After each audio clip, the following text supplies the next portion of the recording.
Like forest people for thousands of years before him, Chico understood that man must use the rainforest carefully and thoughtfully. The Amazon rainforest is one of the most wonderful places on Earth, the biggest, oldest, and richest forest in the world. It covers an area that is almost as big as Australia. It is home to millions of different kinds of animals, plants, and birds. Most of the world's fresh water is here, and the forest plants clean the Earth's air every day. It is very hot, wet, and dark. For man's future, the rainforest is probably the most important area in the world. Chico Mendes was born near the Amazon town of Zupuri, Brazil, in 1944. There were no schools in the rainforest, and Chico started working at the age of 9. Like the rest of his family, the young boy earned money by taking small amounts of rubber from the forest's trees. The rubber was then sold to local factories. This is an old style of farming. The trees are not hurt when you take rubber from them. In this way, the forest and its people lived together comfortably. As a young boy, Chico did not think about the world outside of his town, his family, and his work. But as he grew, he learned more and more about the rainforest. He learned how to use forest plants as medicines and for food. Like forest people for thousands of years before him, he understood that man must use the rainforest carefully and thoughtfully. But people are often too selfish to think about the future. While Chico grew up, large areas of the rainforest were destroyed by greedy businesses. Near Zupuri, thousands of trees were burned to make new fields for modern farms. But without the forest, the land soon became dry and poor. Food and grass for the animals stopped growing in the new fields after only a few years. So the farmers cleared more trees for fields, and the problem became more serious. In other parts of the Amazon, the forest was burned to build roads and electricity stations. Many businesses cut down thousands of trees and sold the wood cheaply for furniture and paper. The rainforest is more than 180 million years old. When it is cut down, it will not simply grow back. It is gone forever. Chico felt very angry toward the businessmen and farmers near Zupuri. The rainforest was important, and he wanted to save it. But Chico was just a poor rubber farmer. When he spoke to the businessmen, they did not listen. Money was too important to them. So Chico spoke to local politicians. But they were only interested in power. Chico was not important. He wanted people to listen, so he had to think of another way. Chico started talking to ordinary people about the rainforest. He discovered that hundreds of people agreed with his ideas. His hope grew. Many voices are more powerful than one, he thought. But the rich businessmen still did not listen. These powerful people, and greedy politicians, did everything possible to stop Chico's fight. Chico made many enemies in Zupuri at this time, and his life became more dangerous. But, like great men before him, Chico wanted to fight peacefully, with words, not with guns or knives. He knew that he had to change people's ideas. Chico spoke to more and more people in the Zupuri area. He asked them about their work, and about the farms and businesses in their towns. Soon, Chico knew about business and farming plans before they happened. So when big farmers or businessmen wanted to clear a new area of forest, Chico organized group meetings on that land. Soon, hundreds of people came together in this way and stopped the work of the forest clearers. Large areas of the forest were saved. But Chico's work meant that poor people, factory workers, truck drivers, and farm workers were losing their jobs. Chico knew that he needed to find new jobs for these people. They needed jobs that did not destroy the rainforest. Then, he had an idea that worked. People must stop cutting or burning the forest, but they could take forest fruit, plants for medicines, and rubber.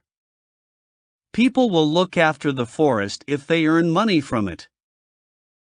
And they need a healthy forest to earn money now and for the future. In the 1980s, these were dangerous ideas. Business was very important to the Brazilian government. Brazil was not a rich country, but it wanted to help its people. Big companies brought in new money for better roads, houses, schools, and hospitals. So the government gave money to new farms. It paid people to burn the forest and to start new businesses. Most people agreed that this was good for Brazil. Chico was the first Brazilian man to speak out against new businesses. His ideas were very new and very strange. It was almost impossible to change people's ideas. But, in Zipuri, parts of the forest were saved. This gave Chico hope. He knew that more people needed to understand his message. He also understood that money was very important. So he traveled around the country and explained the problem in a new way. When the forest is destroyed, two things happen. First, there is new land for new business or farming. This makes money quickly for Brazil, and it is a good thing. But second, thousands of animals, plants, and trees are destroyed. Over time, these will give Brazil more money than factories or farms. Not everyone believed Chico's words, but scientists agreed that they were true. At last, people could begin to see a better future for the forest and for Brazil. In 1985, Chico started a national group of forest workers. People across Brazil now knew about Chico's ideas, and most big Brazilian businesses knew about Chico's success in Zipuri. They started to worry. As Chico became more popular, he also made more and more dangerous enemies. Powerful politicians and businessmen were very angry about his work.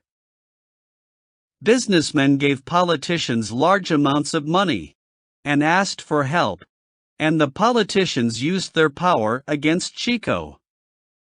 They made his life and work as difficult as possible. They even sent him to prison. But Chico did not stop fighting for the forest. He knew that his life was in danger. Many people wanted to see Chico dead. But Chico did not listen. He had other plans. International companies owned many of the biggest farms and factories in the Amazon rainforest. Maybe personal conversations with the company's presidents were the best way to save the rainforest for the world's future. It was difficult work for one man. but Chico knew that he was the best man for the job. Later in 1985, Chico traveled to the United States and talked to many international companies. Some of the companies listened, and people around the U.S. soon became very interested in this brave man from Brazil. The 1980s were big years for business and money in all of the world's richer countries. International business got stronger, and many rich people became richer. But by 1985, there were people who wanted to believe in something more important. They wanted a safe and comfortable world for their children. Chico Mendes's intelligent message was not only about money, it was about the world's future. It was the message that people needed to hear. In the next few years, Chico's name became famous across the U.S. and around the world. Newspaper reporters interviewed him, television producers made programs about him, and famous people wanted to meet him. More and more people sent money to protect areas of the forest. But across most of the Amazon area, big farmers and businessmen were still clearing the rainforests to make quick, easy money. At last, some Brazilian politicians understood that Chico's ideas were important too. The government started making plans to protect large areas of the Amazon rainforest. In November 1988, Chico's ideas became part of Brazilian law. In some areas, people had to stop clearing the forest. But they could collect fruit, medicinal plants, and rubber in these areas. Chico worked hard to make more and more of these special areas. But as his dreams started coming true, someone stopped him in the only possible way. Chico Mendes, the famous forest fighter, was murdered outside his home on December 22, 1988. Many people believe that they knew the killer, an important man in Brazilian government and business. But that was difficult to prove. Chico's life was cut short, but his brave new ideas continued in other people. After his death, people around the world sent money to help Chico's work. More of the rainforest was protected, and big business lost some of its power. But people did not stop clearing the forest completely. Today, man is still destroying thousands of square kilometers of the Amazon rainforest every year. Hundreds of different animals and plants are lost every day. More than 20% of the forest is already lost forever. It took millions of years to grow, but at this speed it will disappear completely in only 50 years. We must not forget the work of Chico and people like him. One man changed the world's ideas. We have to think carefully about the things that we buy today. Our actions can save the rainforest. Chico's brave fight must continue. We hope you enjoy the story. Please subscribe for more videos.